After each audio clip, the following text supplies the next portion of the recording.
the amount of time that is spent getting children to a theatre is paid in buckets. It's always going to be an experience that will justify itself eventually. We follow a class from Snowsfield School as they visit the Unicorn Theatre in South London. The Unicorn is the oldest professional theatre for children in the UK. It has been in existence for 60 years now in various different forms. Being in the centre of London, we're surrounded by theatres, and the Unicorn Theatre is so close to us. We can get all sorts of benefits from our children. The workshops that they do can raise confidence with the children. They get to explore different elements of speaking and listening. Blue class have come to see a production of a play called How to Beat a Giant.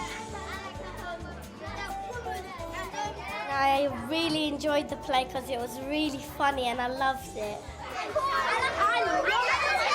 The girl giant was frightening, ugly, and had bad taste in fashion. I was saying it was really fun, really funny. You should come. It's really interesting. They'll make you really laugh. It'll be fantastic. The play they've seen is about a girl who bullies her younger brother until he becomes a giant and gets his revenge.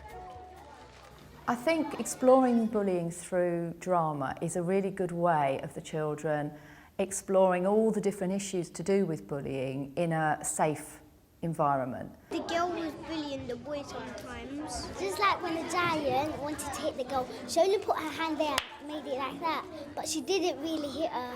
I think the boy was bullied from the big giant. I think he was really bullied. It's principally, if you like, about the issue of bullying, but it also deals with the way in which families talk or don't talk to each other. It deals with those very difficult psychological areas of bullying that I believe that schools benefit hugely from, but don't necessarily place or have time to deal with in their mainstream curriculum. But the end of the performance is not the end of their theatre experience. The children are going to do a workshop with drama educationalist Sharon Aviva Jones. Can you make a circle so you need to close that gap up, don't you? The workshop centres on two characters from the play, a young boy called Sniff and his bullying elder sister, Lenny. Thank you very much for coming, OK? My name is Sharon, and we're going to be doing a drama this afternoon, like a story. Our brief was to create a workshop which was after a play. So generally we were trying to really give the children a chance to articulate, recreate and sort of express their responses to it. Everyone may have seen slightly different things, but you show me what you remember her doing at that moment, OK? After 3, you're going to use your bodies to take up like a statue. You ready? 1, 2, 3, freeze! The children begin by being asked to physically represent Sniff's bullying elder sister, Lenny. One of the things about showing, literally showing in a freeze frame or a depiction what you've seen, is you're distilling it. You're distilling what you saw, you're distilling your interpretation, your meaning of it, and you're capturing it physically. And all of us, but especially young people, are very good at doing that. This, Lenny, what are you saying at this moment, Lenny? Because Tell me what Lenny's saying, what you think she's saying in your own way. She's saying that you can go in my bed, Sniff. You can go on my bed? Because sometimes she's selfish and doesn't like Sniff. Show me again, show me that, Lenny. Like I'm showing the bed so that he can go on it.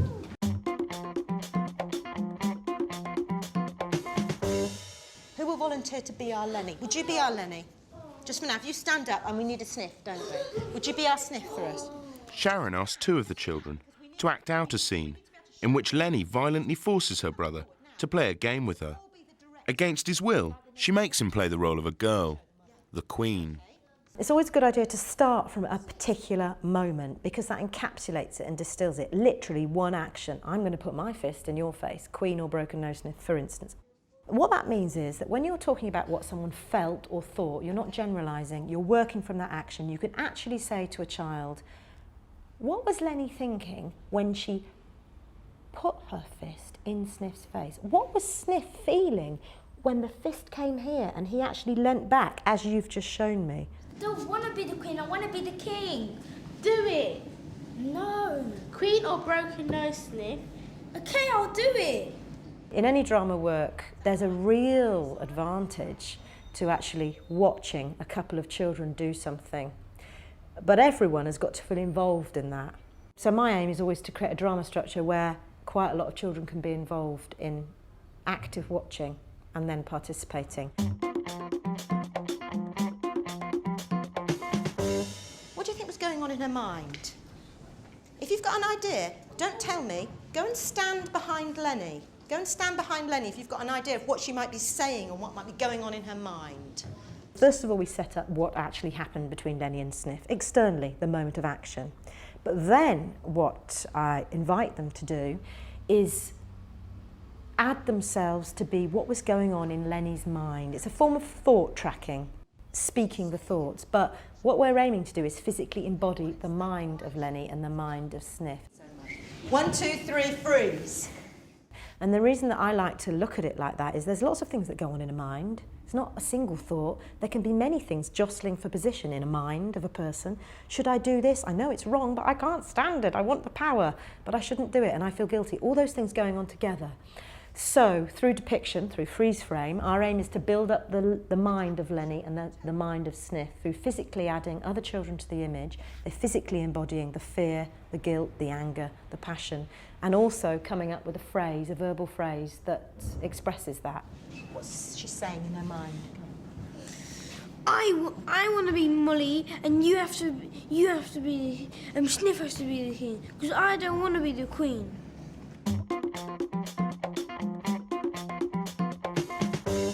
I'm going to take on the role of the mother, and I'm going to wear this red jacket. So when I put it on, I'm going to become the mother. In becoming Lenny and Sniff's mother, it's very important, I think, to do it very, very clearly, because there's only me running the workshop, as it might be with a teacher in a school. Sometimes you're clearly facilitator, and sometimes you clearly want to go into a role, so I use a jacket. Thanks for agreeing to meet me. I know you were there that night, and you saw everything. Well, you see, I know this is going to sound really weird, but it's almost like I don't know my children anymore. We decided to use the role of the mother because she wasn't there, and therefore she's absent. She hasn't been seen in the play. Therefore, you're not dealing with anything that's going to jar with the kids. They haven't seen an interpretation of the mother. They might have their own feelings about her. They might have their own reasons about why she wasn't there, which we can use in the workshop.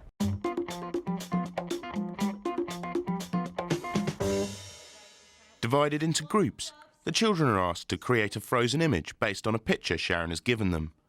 She also presents each group with some props from the play.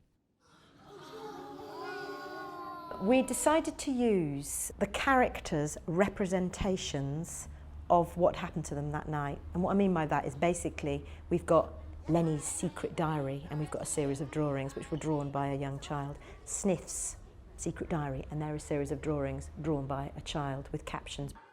Sharon has decided to work from a frozen image and get the pupils to bring it to life as a short dramatic sequence. And what they're doing in that activity is they are recreating that moment. They're not creating a new one necessarily, but they're recreating it, they're reinterpreting it for themselves. So they're putting into their recreation what was most important from them, from their point of view. Why do I have to be all bossy? And their aim is to try and explore what in that moment was a turning point for Lenny or Sniff. I don't want to go to bed. Well, you have. I don't want to be serious trouble. The reason that we ask them to show very, very small moments is that in distilling the moment, you can actually get them to work in quite a lot of detail.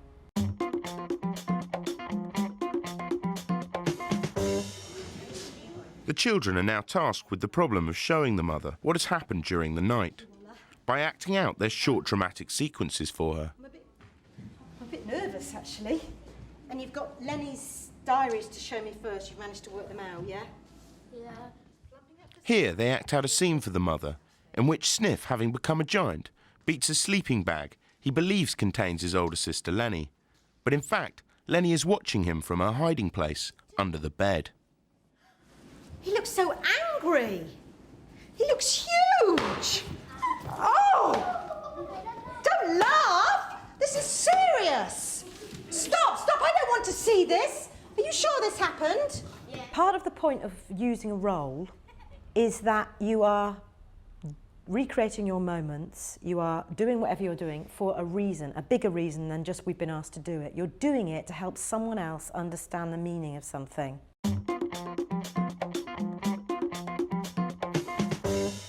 There's just one more thing I'm really, really puzzled about, and that's this. Sharon creates a line with the skipping rope, representing a bridge that was in the play. Then she gives each child a picture or a prop to place on the line where they think it should go. It's a chance for them to reflect on what's happened during the workshop, what they found most important, what the bridge means to them, what the story means to them. But they're doing it in the form of a memory which is held on that bridge. It's a sensuous way of doing it, and it's a method of reflection. Take 2 steps back from the bridge. In the role of the mother, Sharon walks down the line. As she passes, she gets each child to say what they think the bridge is a memory of. So I know it's a memory of something, but I'm not quite sure what. A bridge? A bridge of a memory of that night. Of their nightmare. Of their nightmare. Often placing things like objects, pictures, words, spoken or verbal, in quite a ritualistic way on a bridge, on a timeline, pinned to a teddy, is a sensuous and sort of affective way of reflecting on something you've just been doing. I really hope you enjoyed the play this morning and the workshop this afternoon. I think you certainly taught that mother quite a few lessons, so thank you very much. A week later, the children's teachers are still using ideas from the theatre trip in their class. Okay, what do you think, Charles? Bullies are not cool. Bullies are not cool. Bullies are cowards. Great. Bullies are people who want attention. Great. Bullies are scared, that's why they get attention. Excellent. Bullies just want revenge. Bullies are mean. We can all think back to something we did at primary school and think to ourselves, well, that was a fantastic experience. So I hope they really enjoyed themselves. When you've taken children to see a play, or you've watched a film in class, or maybe even just read a story, you could just bypass discussion as a starter and go straight for asking the children in groups to create a freeze frame of the most important thing they remember. I want our children to go away from our theatre with something that has gone very deep into their psyches, which will then come back out again and will need a form of expression, will need further exploration. That is what I want our children to experience. So it's important that people like myself provide material that really does connect with the heart of what children care about. Sitting so beautifully on the carpet. Matthew, gorgeous. Miguel, fabulous.